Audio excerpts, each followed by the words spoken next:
The Central Bank of Nigeria has raised its key interest rate to a record 27.50%, its 14th consecutive hike as it battles inflation and strengthens the naira.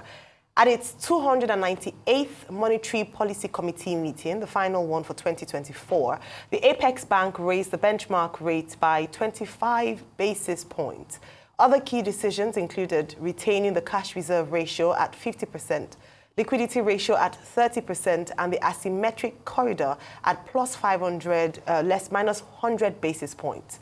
Governor Cardozo credited the series of rate hikes, including 6 under his leadership, with moderating inflation and stabilizing the economy. Since taking office, Cardozo has raised rates by 875 basis points.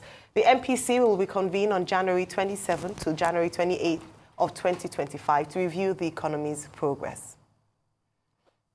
The committee was unanimous in its decision to further tighten policy and thus decided as follows. 1. Raise the MPR by 25 basis points to 27.50% from 27.25%. 2.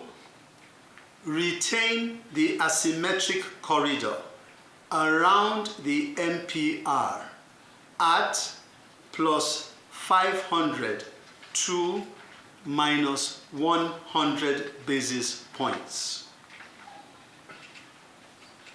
3. Retain the cash reserve ratio of deposit money banks at 50% and merchant banks at 16%. 4. Retain the liquidity ratio at 30%. Considerations. The meeting was held on the backdrop of renewed inflationary pressures as the headline food and core measures rose year on year in October 2024.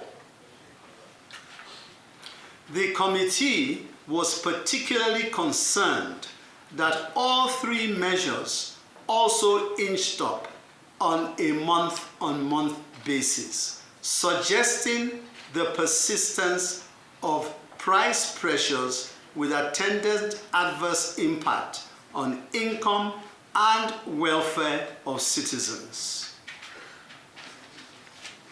Members, therefore, agreed unanimously to remain focused in addressing price developments. Joining us now is Muktar Mohammed, CEO of Finance with Muktar. Good morning, and good to have you on the show again. Thank you. Muktar, welcome. Thank you. We were expecting you yesterday, but it's good you are here today. 2 things that the CBN governor said.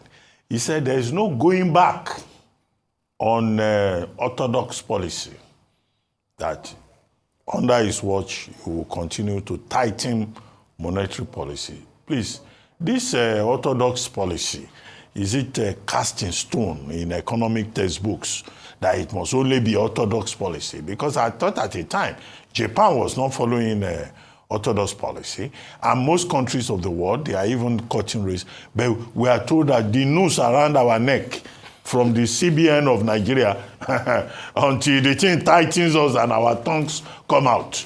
Cardozo says there is no going back.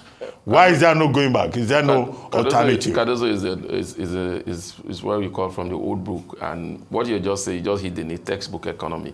Textbook economy has not worked in Nigeria, and it will not work.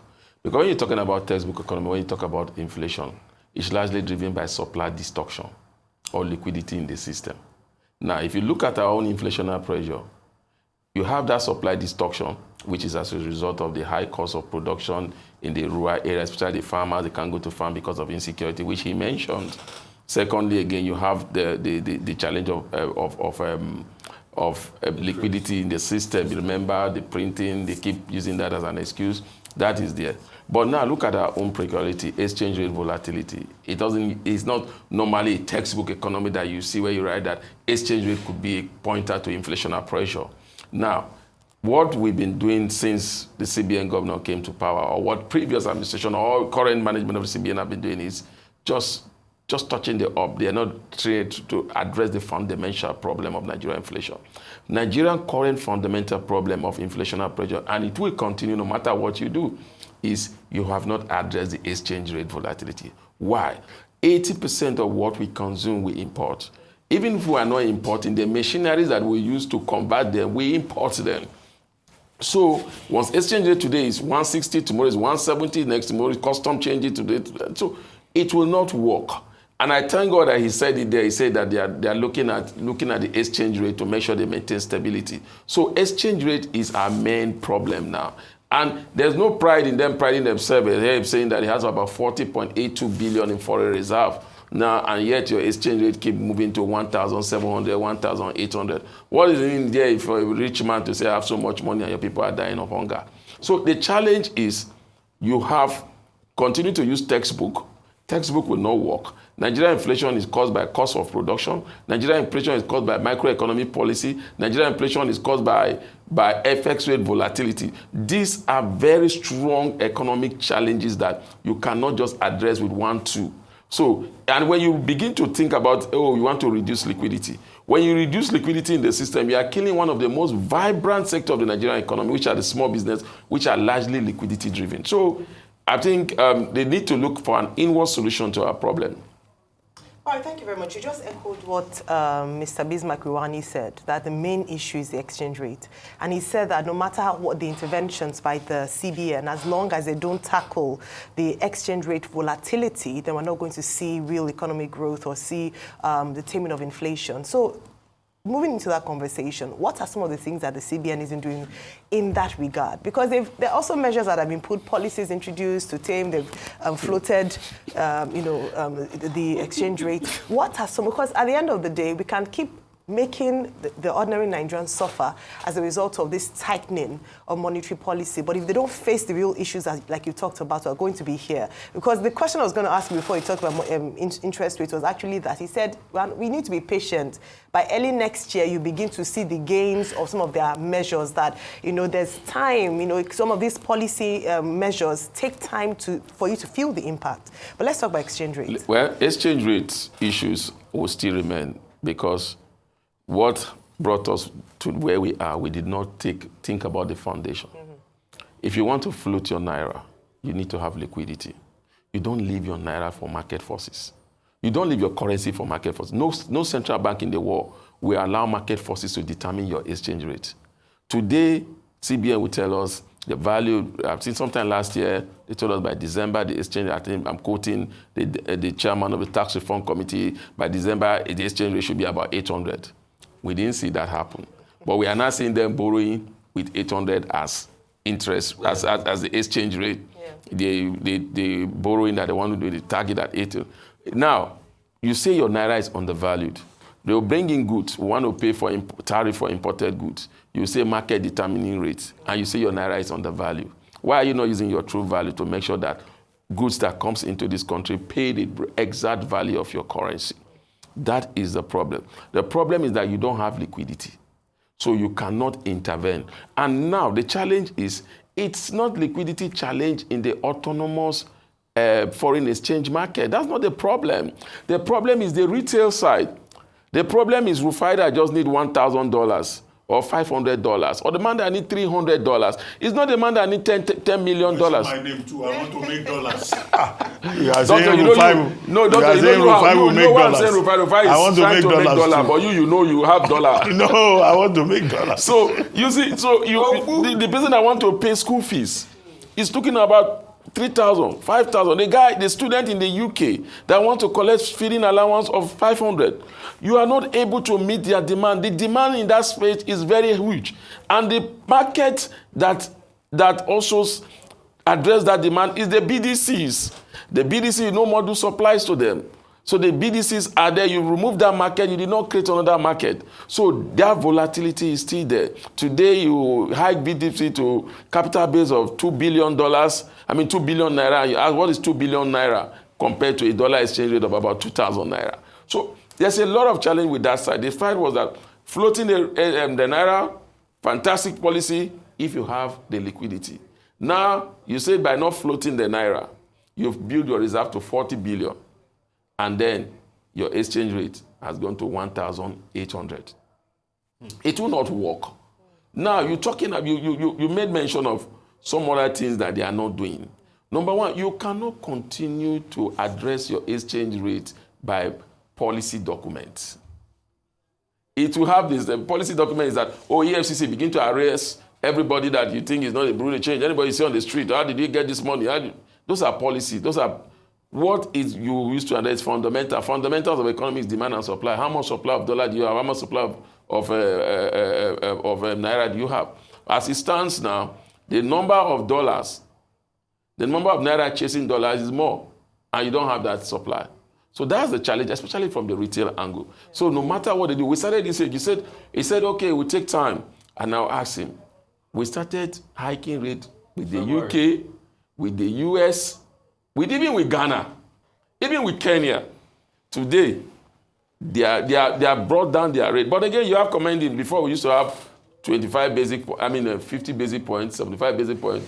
We've gotten, with this, the lowest they've bring is now 25 basic points. Hopefully, as he said by next year, within the next 6 months, we'll see the exchange rate at 1,400 because that's the benchmark they are using.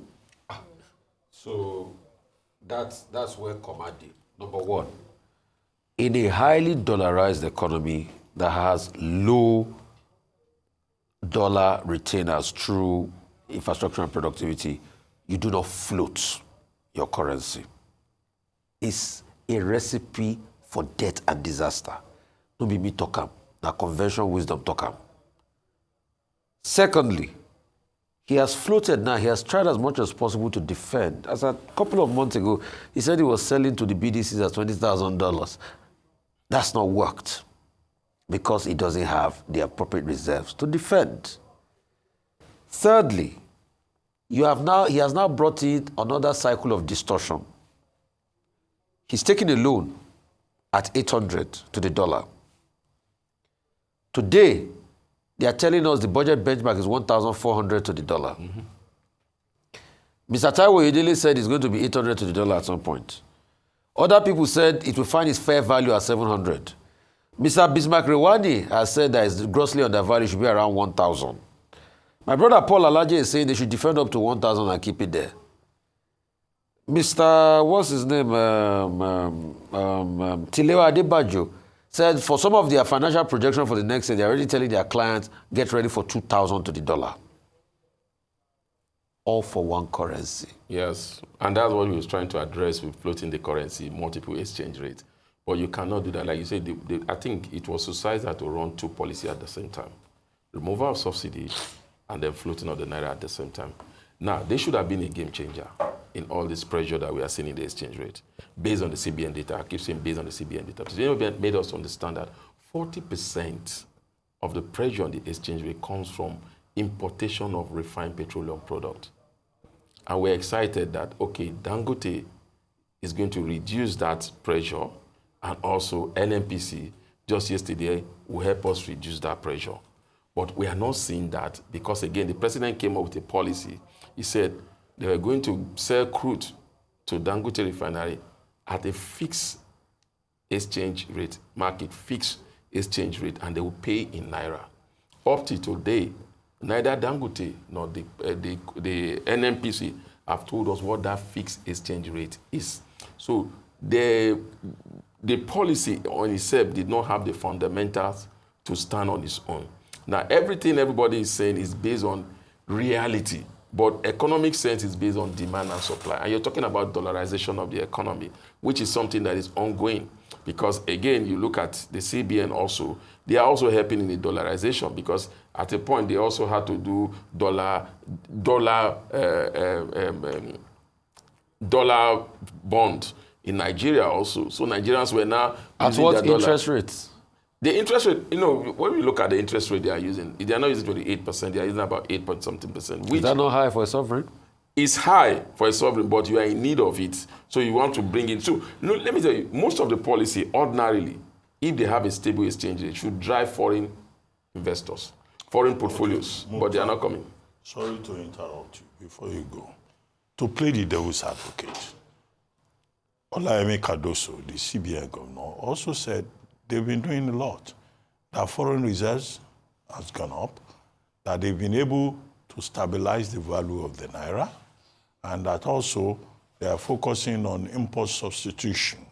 He went further to also say that we need structural reforms within the economy to complement from the demand side what the CBN has been doing, and that the naira has been stable since June 2024. Well, I don't believe that. And that's the question that I want to ask you. You were saying that, look, there's a difference between stability of the naira and the value of the naira, and that they have made the naira stable at a time when exchange rate is about 1,700 to the dollar, 2,200 to the pounds, and fear that to the dollar may hit 2,000. But he says everybody hello for convale. Now, why is stability of the naira more important than value of the naira? You see, because the one that is important is value of the naira. No, a loaf of bread now. If you buy a loaf of bread, or you buy a crate of egg, it's a problem. In fact, I want to be going to the market myself. Initially, because the value of the naira. In economies, first of all, stability. Yeah. Before value.